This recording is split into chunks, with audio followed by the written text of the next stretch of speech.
Kabarin, kabar, terkabar.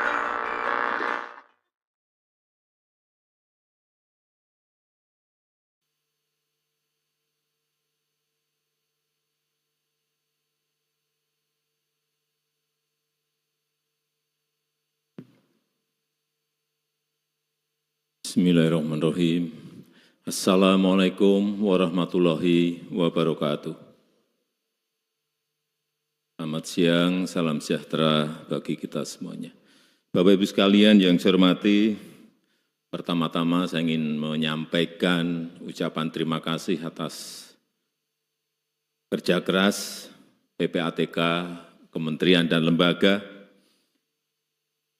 atas kerja kerasnya sehingga Indonesia telah menjadi anggota penuh dari Financial Action Task Force on Money Laundering and Terrorism Financing mulai Oktober 2023. Kadang saya juga melihat itu malu.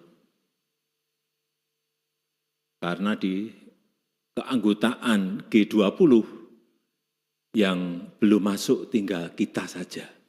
Yang lain sudah diterima sebagai anggota penuh FATF. Sehingga ini memang kita harus tepuk tangan untuk kerja keras PPATK dan kementerian lembaga. Karena ini bukan hal yang mudah untuk bisa diterima. Karena ini merupakan pengakuan dunia internasional atas efektivitas regulasi kita, atas efektivitas koordinasi kita, atas efektivitas implementasi di lapangan terhadap anti pencucian uang, dan juga pendanaan terorisme di negara kita Indonesia.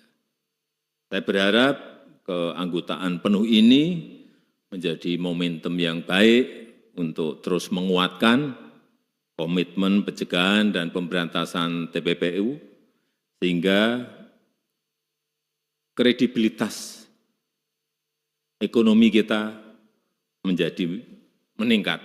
Kemudian juga persepsi mengenai sistem keuangan kita juga semakin baik, semakin positif. Ini penting sekali. Dan akhirnya ini akan mendorong berbondong-bondongnya investasi untuk masuk ke negara kita Indonesia. Reputasi itu penting. Penilaian dunia internasional itu penting. Hadirin yang saya hormati, penanganan TPPU harus komprehensif dilakukan.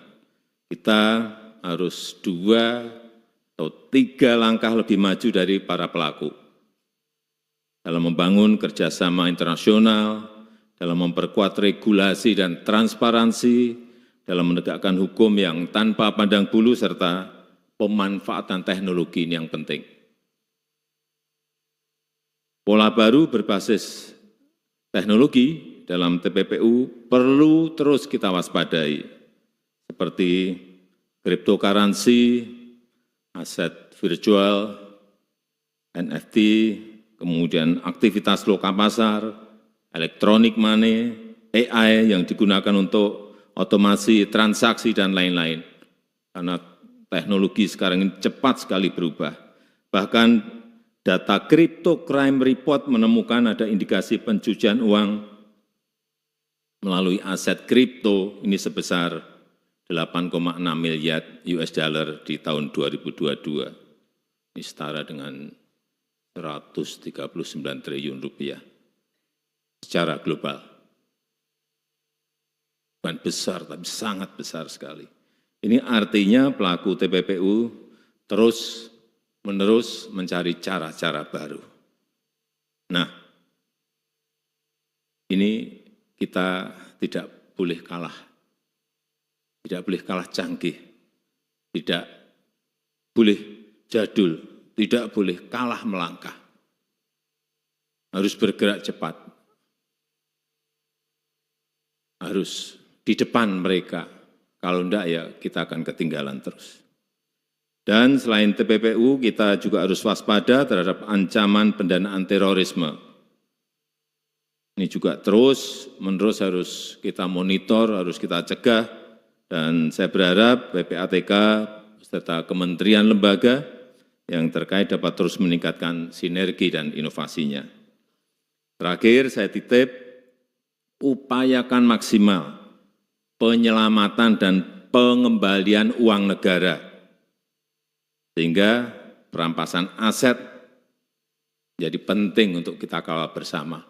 Kita tahu, kita telah mendorong mengajukan undang-undang perampasan aset pada DPR dan juga undang-undang pembatasan uang kartal ke DPR, dan bulannya ada di sana. Karena kita harus mengembalikan apa yang menjadi milik negara, kita harus mengembalikan apa yang menjadi hak rakyat. Pihak yang melakukan pelanggaran semuanya harus bertanggung jawab atas kerugian negara yang diakibatkan. Saya rasa itu yang ingin saya sampaikan. Sekali lagi selamat, terima kasih. Wassalamualaikum warahmatullahi wabarakatuh.